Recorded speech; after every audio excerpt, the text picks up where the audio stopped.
রাসূলের মেরাজ পৃথিবীর কোন পয়গম্বরের কিসমতে যা হয়নি তাই হয়েছে রাসূলের কিসমতে।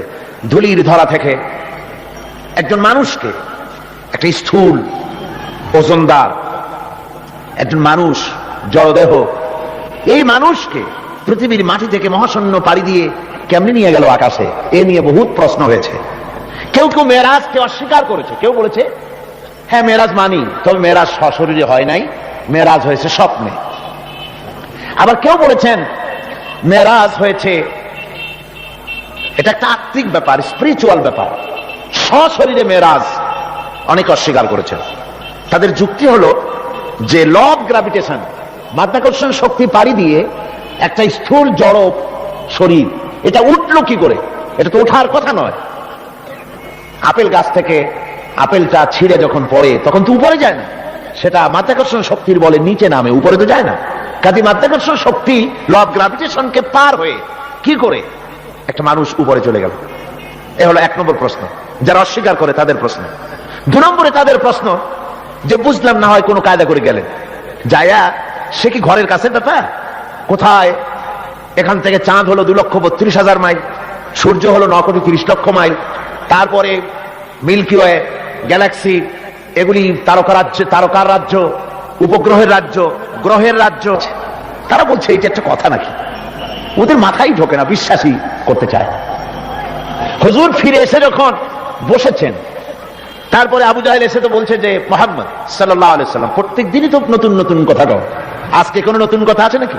হুজুর বলছেন হ্যাঁ কথা আছে। কি বলে? এই যে শেষ রাত্রে আমার ফুফু উম্মু হানির ঘরের থেকে জিবরাইল এসে আমারই নিয়ে গেল, বাইতুল মাকদাসে গেলাম, 2 রাকাত নামাজ পড়লাম, এরপরে ওইখান থেকে আমাকে 7 আকাশ পাড়ি দেওয়া হলো, মহাশূন্য পাড়ি দিয়ে 7 আকাশ পাড়ি দিয়ে তারপরে আরশে আজিমে গেলাম, আল্লাহর সঙ্গে কথা বললাম, বেহেশত দোজখ দেখলাম, এরপরে এই যে আইসা কেবল ফজর পড়ে বসছি। আবু জাহেল কয় যে সর্বনাশ, খাইছে।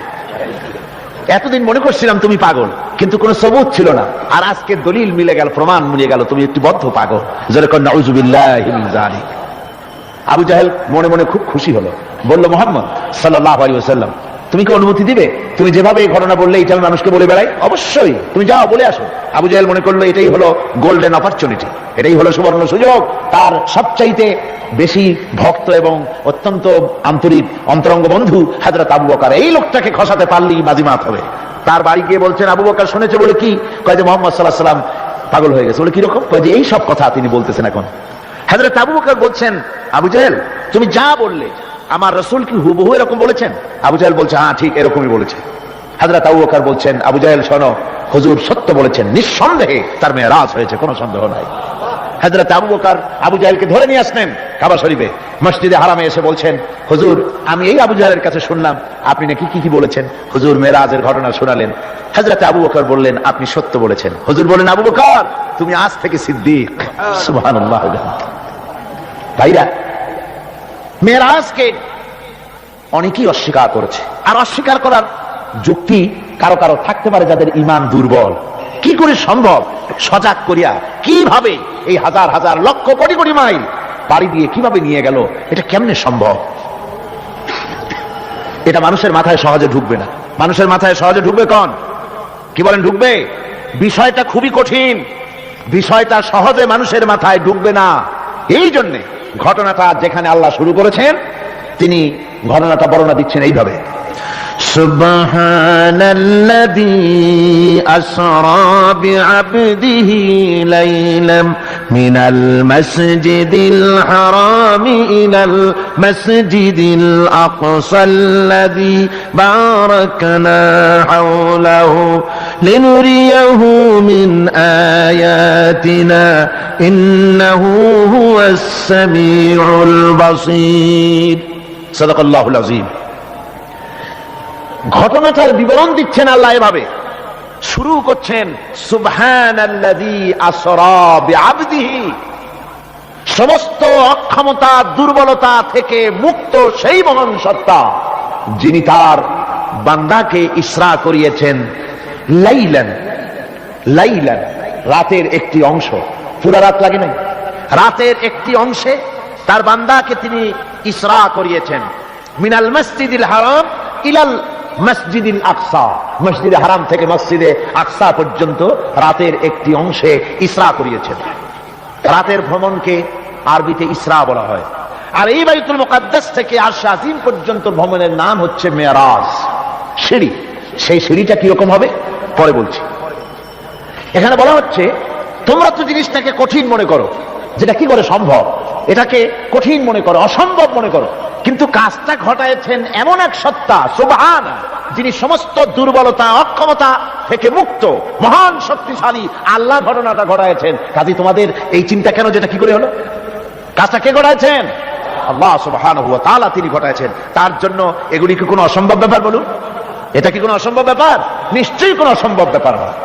বিজ্ঞানের দৃষ্টি দিয়ে, বৈজ্ঞানিক দৃষ্টিভঙ্গিতে এবং দর্শন দিয়ে আমি আপনাদেরকে বিষয়টা অনেকক্ষণ দৃষ্টান্ত দিতে পারবো।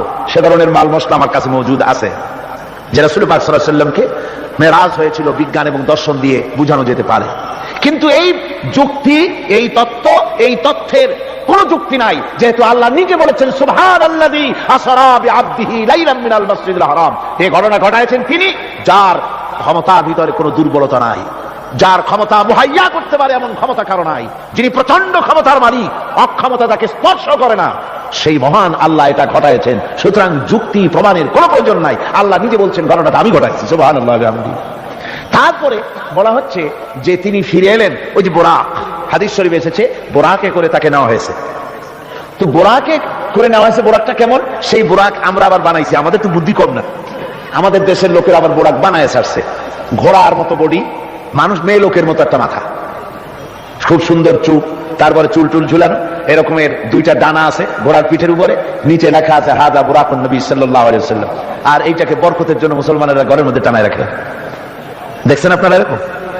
এরপরে আবার একটা জিনিস বরকতের জন্য ইদানিং বেরিয়েছে, 15 টাকা 20 টাকা বিক্রি হয়, সুন্দর সুন্দর অফসেট পেপারে হুজুর সাল্লাল্লাহু আলাইহি ওয়াসাল্লামের পাগড়ি, হুজুর সাল্লাল্লাহু আলাইহি ওয়াসাল্লামের পায়ের জুতা, তারপরে হুজুর সাল্লাল্লাহু আলাইহি ওয়াসাল্লামের হাতে লেখা চিঠি, কই থেকে এগুলি সংগ্রহ করে এগুলি বিক্রি করার ব্যবস্থা করছে লোকেরা, বরকতের জন্য এগুলি রাখতেছে। হুজুর সাল্লাল্লাহু আলাইহি ওয়াসাল্লামের পাগড়ির কোন ছবি পৃথিবীর কোন মানুষের কাছে থাকার কোনো প্রমাণ নাই। সুতরাং এগুলি বাজে, এগুলি কিনে রেখে বরকতের জন্য এগুলি রাসূলকে তাওহীন করা হয়, এর দ্বারা ইজ্জত করা হয় না। রাসূলের পাগড়ি 20 টাকা দিয়ে কিনবেন আপনি? আজিব তামাশা। বোরাক বানানো হয়েছে। বোরাক হচ্ছে কি? বোরাক হচ্ছে, অর্থাৎ যে জানে করে তাকে নেওয়া হয়েছিল সেটা ছিল বোরাক বারকুন থেকে, বৈদ্যুতিক শক্তি সম্পন্ন, এমন বৈদ্যুতিক শক্তি। বিদ্যুৎ তো আলো, বিদ্যুৎ কি? তা আলো। আর আলোর শক্তি কত? আলোর গতি হচ্ছে প্রতি সেকেন্ডে 1,86,000 মাইল। এটা হলো আলোর গতি। আল্লাহ পাক রাসূলকে যে জানে করে নিয়েছিলেন সেটা ছিল এই ধরনের একটি গতি, প্রচন্ড গতি সম্পন্ন একটি যান। এই জানে করে আল্লাহ তাকে নিয়ে গেলেন, তারপরে তাকে ফেরত দিলেন। এসে তিনি দেখলেন যে উযু করে গেছিলেন, সেই উযুর পানি তখনও গড়াচ্ছে। এটা কি করে সম্ভব? এটা সম্ভব এইভাবে সম্ভব। আমি একটা দৃষ্টান্ত শুধু দিতে বাধ্য হচ্ছি, দৃষ্টান্ত দেওয়ার কোনো প্রয়োজন পড়ে না, যেহেতু কাজটা আল্লাহ করেছেন। কাজটা কে করেছেন? বোঝার জন্য ছোট্ট একটা দৃষ্টান্ত দেই, তাহলে বুঝতে একটু সুবিধা হবে। যেমন আমাদের দেশে বিভিন্ন সময় বিভিন্ন দেশ থেকে রাষ্ট্রপ্রধানরা আসে। ওই রাষ্ট্রপ্রধানরা আসতে পরে এয়ারপোর্ট থেকে নিয়ে শুরু করে অতিথি ভবন অথবা বঙ্গভবন পর্যন্ত কয়েকটা রাস্তা গভর্নমেন্ট নিয়ন্ত্রণ করে। এই রাস্তাসমূহে ট্রাফিক চলাচল বন্ধ করে দেওয়া হয়। পত্র পত্রিকা, রেডিও, টেলিভিশন ঘোষণা করে যে রাষ্ট্রীয় অতিথি বিমানবন্দর থেকে শুরু করে তার অতিথি ভবন পর্যন্ত না যাওয়াকালীন এই রাস্তায় সাধারণ যানবাহন চলাচল করবে না, বেলা এতটা থেকে এতটা পর্যন্ত বন্ধ থাকবে।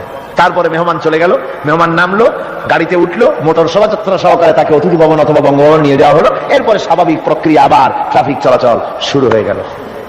এই রাস্তাসমূহে ট্রাফিক চলাচল বন্ধ করে দেওয়া হয়। পত্র পত্রিকা, রেডিও, টেলিভিশন ঘোষণা করে যে রাষ্ট্রীয় অতিথি বিমানবন্দর থেকে শুরু করে তার অতিথি ভবন পর্যন্ত না যাওয়াকালীন এই রাস্তায় সাধারণ যানবাহন চলাচল করবে না, বেলা এতটা থেকে এতটা পর্যন্ত বন্ধ থাকবে। তারপরে মেহমান চলে গেল, মেহমান নামলো, গাড়িতে উঠলো, মোটর শোভাযাত্রা সহকারে তাকে অতিথি ভবন অথবা বঙ্গভবন নিয়ে যাওয়া হলো। এরপরে স্বাভাবিক প্রক্রিয়া, আবার ট্রাফিক চলাচল শুরু হয়ে গেল। আমার বাইরে এইটা যদি পৃথিবীর সামান্য সলিমদ্দি কলিমদ্দির জন্য যদি এই ব্যবস্থা হয়, এই দুনিয়ার প্রেসিডেন্ট গুলা, এই পৃথিবীর নেতৃস্থানীয় ব্যক্তিবর্গ সলিমদ্দি কলিমদ্দি ছাড়া আর কিছুই না। আজ আছে কাল নাই, ঠিক কিনা কন? আজ আছে কাল নাই, কিন্তু এদের মাথায় সেই আকল নাই, বুঝতে চেষ্টা করে না। যেই ক্ষমতা আসে সে মনে করে বাপের বাড়ির সম্পত্তি পেয়ে গেছি, সুতরাং যত খুশি নিজের ইচ্ছে মতো শয়তানি বদমাশি চালাতেই থাকে। সেই জন্য বলছি সলিমদ্দি কলিমদ্দি সাধারণ টাইপের মানুষ, এদের জন্য যদি ট্রাফিক চলাচল বন্ধ করে দেওয়া হয় তাহলে কোন সাধারণ মেহমান নয়, আকাশ ও জমিনে আল্লাহর পরে সবচাইতে বড় মর্যাদা কার? রাসূলের। জোরে চিল্লায় বলতে হবে, সবচাইতে বড় মর্যাদা কার? আল্লাহর পরেই মর্যাদা। চারটিখানি কথা নয়, ভালো করে বুঝতে হবে, মাথা খাটায় বুঝতে হবে। আল্লাহর পরে সর্বশ্রেষ্ঠ মর্যাদা হচ্ছেন মুহাম্মদ রাসূলুল্লাহ সাল্লাল্লাহু আলাইহি সাল্লাম। আল্লাহর কাছে রাসূলের চাইতে বড় মেহমান আর কি কেউ আছে?